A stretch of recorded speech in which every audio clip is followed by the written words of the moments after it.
E aí, turma, estamos com mais uma aula de biologia, né? E estou trazendo aí para vocês um tema de sucessão ecológica, que tá mais relacionado à comunidade, né? E não a populações, a organismos individuais, né? Mas sim no desenvolvimento gradual de uma comunidade. Tá? Aqui, para quem quiser, tem o meu e-mail.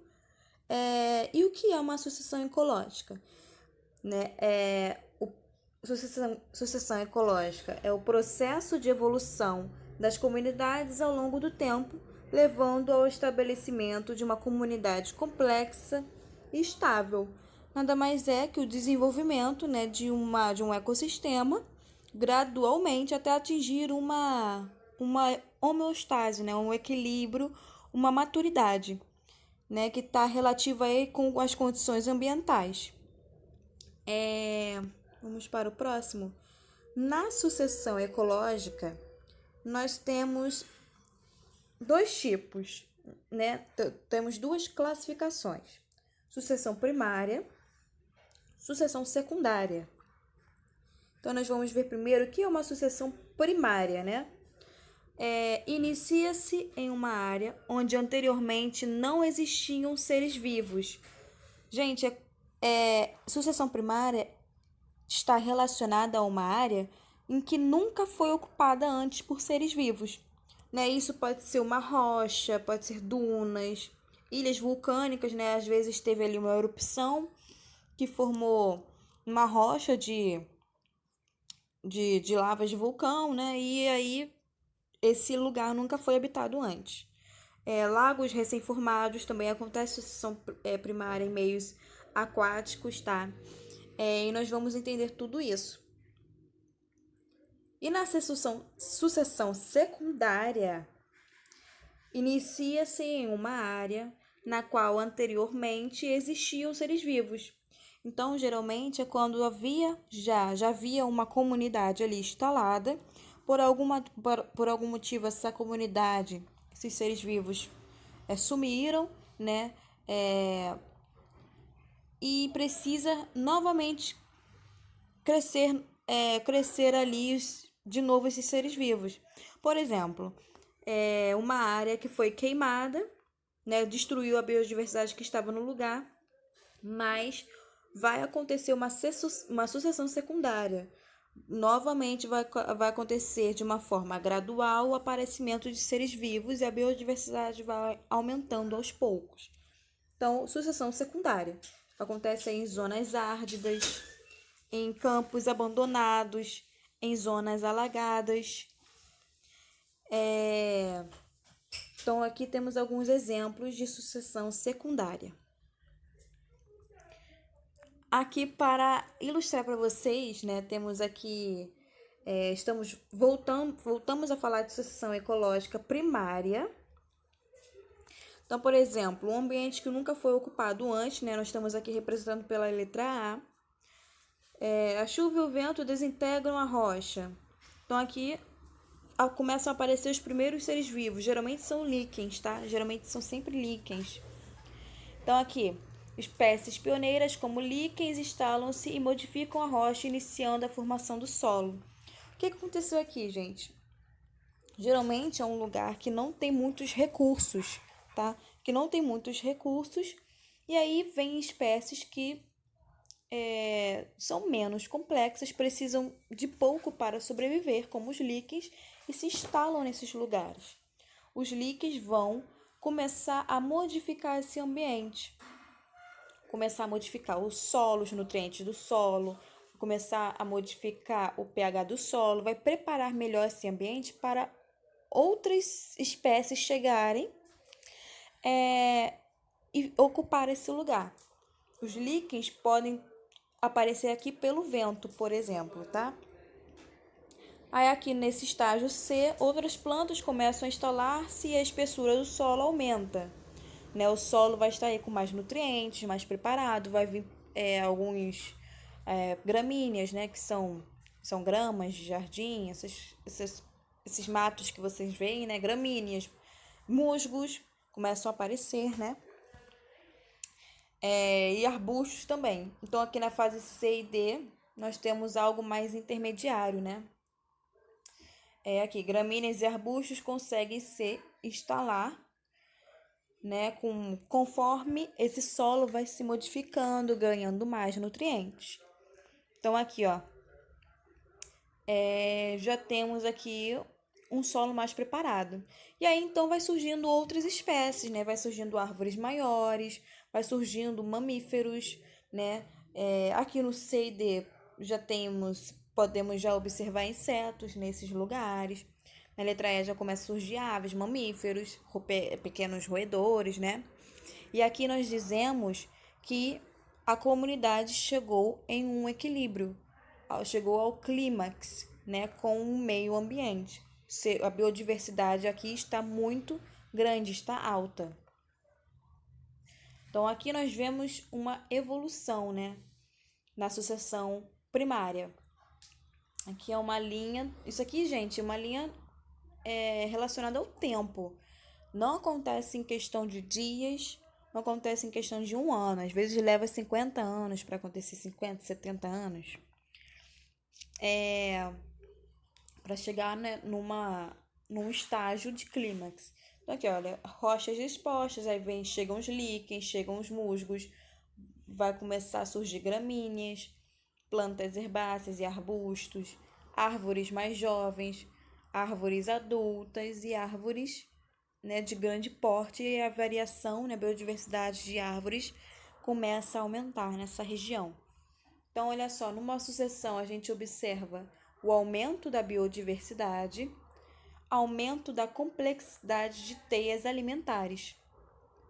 Então, conforme vai chegando espécies, a biodiversidade aumenta, a biomassa aumenta porque tem mais seres vivos, né?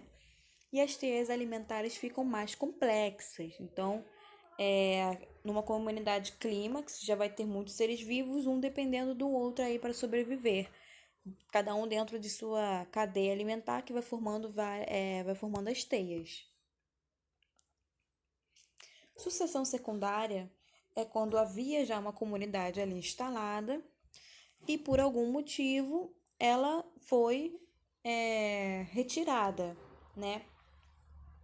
Então aqui houve uma planta, um campo aqui com pequenas gramíneas, né? Plantas pequenininhas, e aí vai surgindo outras plantas menores, pequenos arbustos, até chegar de novo ao clímax.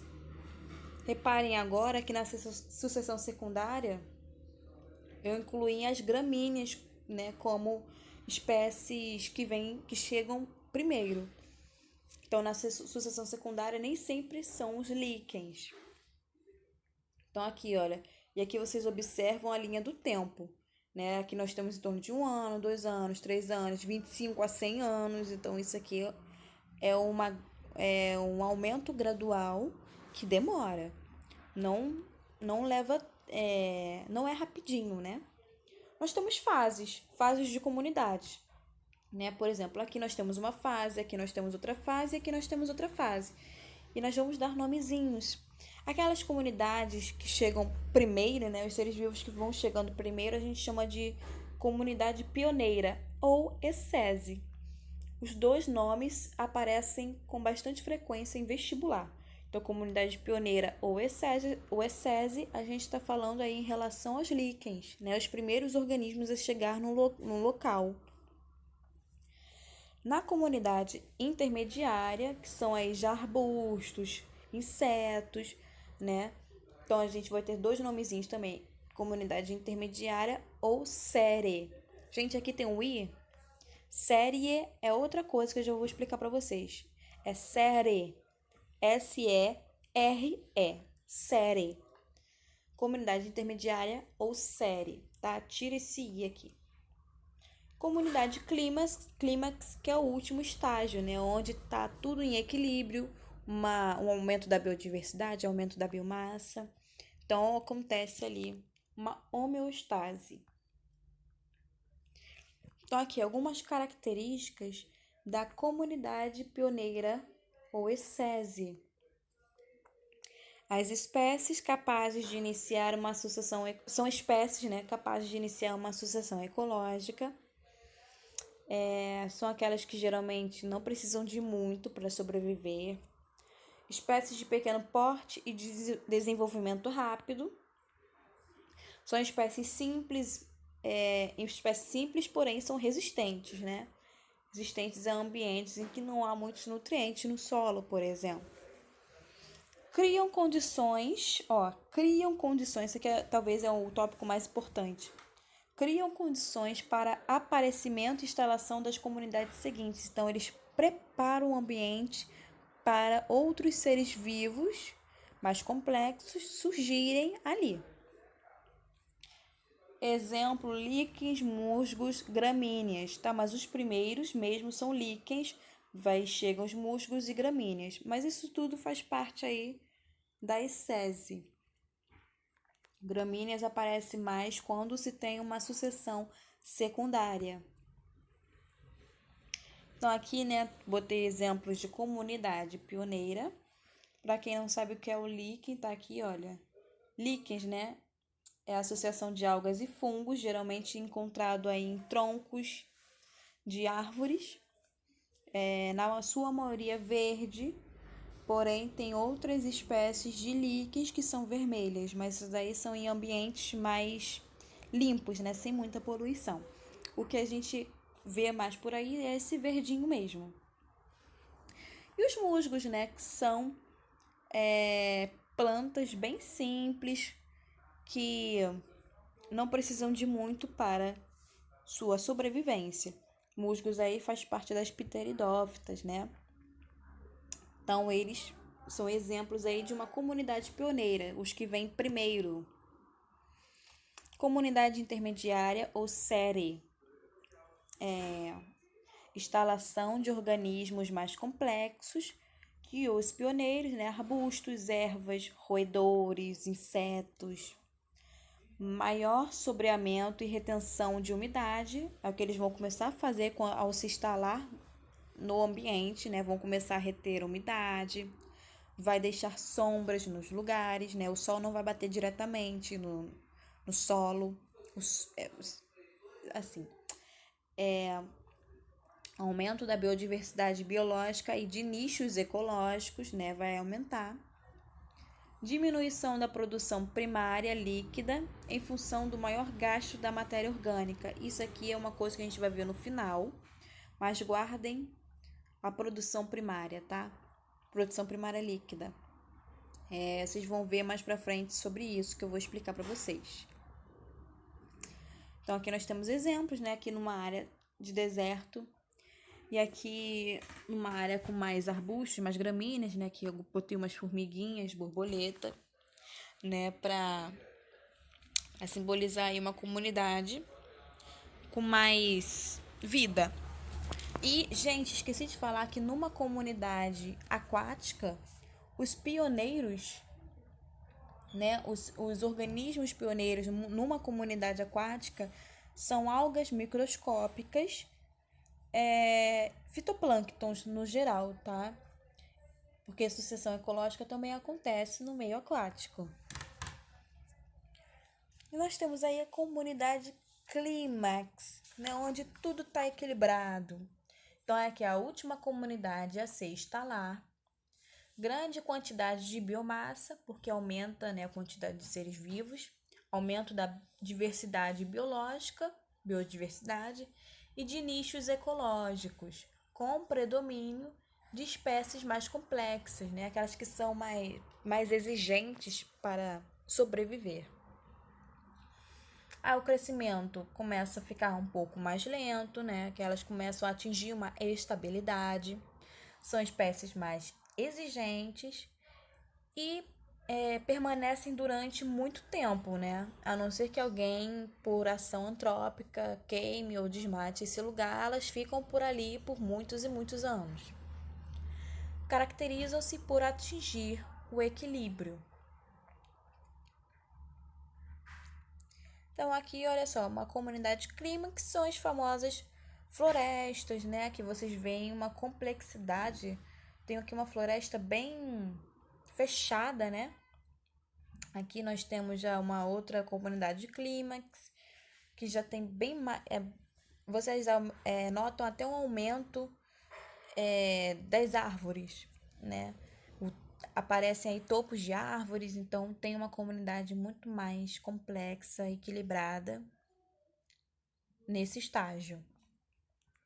Então, voltando aí, sucessão ecológica, temos 3 fases de comunidade. Nós temos a comunidade pioneira, nós temos a comunidade intermediária e nós temos a comunidade clímax, tá? E isso tudo acontece ao longo do tempo. E o nome dessas sucessivas mudanças, né, na área e na biodiversidade se chama séries. Não confundo com série. Série que pode ser chamado os organismos intermediários também.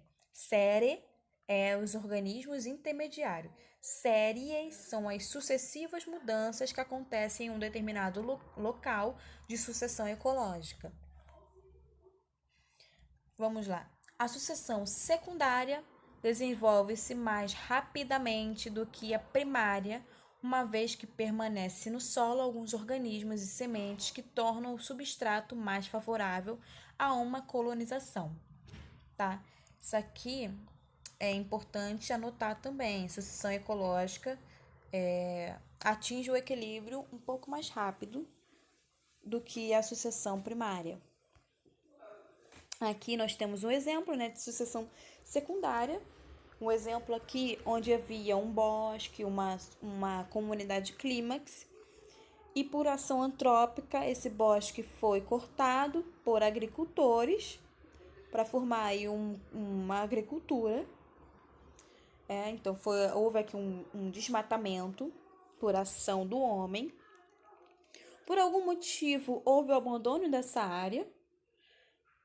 E aqui vai começar a ter uma sucessão secundária. Se houve um abandono dessa área, a comunidade vai começar a se instalar ali novamente, gradualmente. E aos poucos vai formando o bosque novamente. Só que isso leva muito tempo, né? Não é em 1 ano, 10 anos.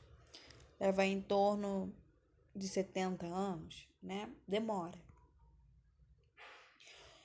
Aqui é outro exemplo, né? Sucessão numa zona árdida ou que pegou fogo. Então, nós temos aqui um ambiente que vai sofrer o processo de sucessão secundária. Aqui nós temos algumas espécies que podem ocupar esse lugar, tá? Então, olha só, um resuminho para vocês, né? Características da comunidade. Então, aqui, olha, na população, estágios ao longo da sucessão. População. O número de espécies é reduzido e tende a aumentar. Na comunidade clímax, o número de espécies é grande e mantém-se constante. A biodiversidade, né, aqui, ao longo da sucessão, é reduzida no início com tendência a aumentar. Na comunidade clímax, alta diversidade que se mantém constantes. As teias alimentares tornam-se mais complexas, tá? E a biomassa, quantidade de matéria orgânica por unidade de área, reduzida no início, pois há poucos organismos. Na comunidade clímax, temos uma alta biomassa, pois a quantidade de seres vivos é maior. E aqui, gente, nós vamos falar um pouquinho de produtividade dos ecossistemas. Isso também coloquei para vocês na parte teórica, na aula passada de relações ecológicas, tá? Vocês vão ver aí no final da parte teórica que tem também falando sobre isso. O que é produtividade? É a quantidade de material produzido pela fotossíntese em um período fixo de tempo. Falou em produtividade primária, está falando sobre os produtores. Quem são os produtores? Que a gente já viu isso em cadeias alimentares. São as plantas que fazem fotossíntese, né? São os organismos que realizam fotossíntese e conseguem transformar isso em energia para eles. Então, olha só. Primeiro, vamos saber o que é PPB, PPL e R. PPB é a produtividade primária bruta. É aquilo em que eles conseguem produzir numa fotossíntese. A produção primária líquida é o resultado final, né, de uma produção. R é relacionada à respiração, a consumo. Então, olha só, dei aqui exemplo, tem números para entendermos melhor. Se uma comunidade produz 100 de energia, né? Acho que a energia é medida em joule, né? Com J, vocês podem ver, isso até em física. Tem uma produtividade primária de 100. Numa comunidade pequena, seu consumo é pequeno. Né? Esse aqui é o consumo, é o que ela vai consumir para si, na respiração, no uso de calor. Então, produzem 100, gastam 30 para eles mesmos. O que vai sobrar para o meio ambiente é 70. Então, a produtividade primária líquida é sempre menor que a bruta. Quando temos uma comunidade clímax, a produtividade líquida é quase nula. Por quê? Por mais que eles produzem 100 aí de energia, né, na fotossíntese, o consumo nessa comunidade também vai ser alta. Então, não vai sobrar nada dessa produtividade líquida. Isso, gente, é como se eu trabalhasse e ganhasse R$ 100 por mês no bruto. Só que temos os descontos de INSS, de FGTS, nunca é R$ 100 que a gente ganha. Né? A gente vai ganhar em torno de quê? R$ 60.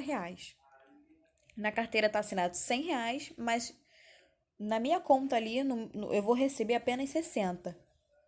Então, 40 foi para o governo. É mais ou menos isso aqui que acontece, né? 40 meu foi consumido aí pelo governo. E esse R aqui está simbolizando esse consumo na natureza. Por isso que em comunidades menores não há muito consumo, porque também não há uma biodiversidade grande.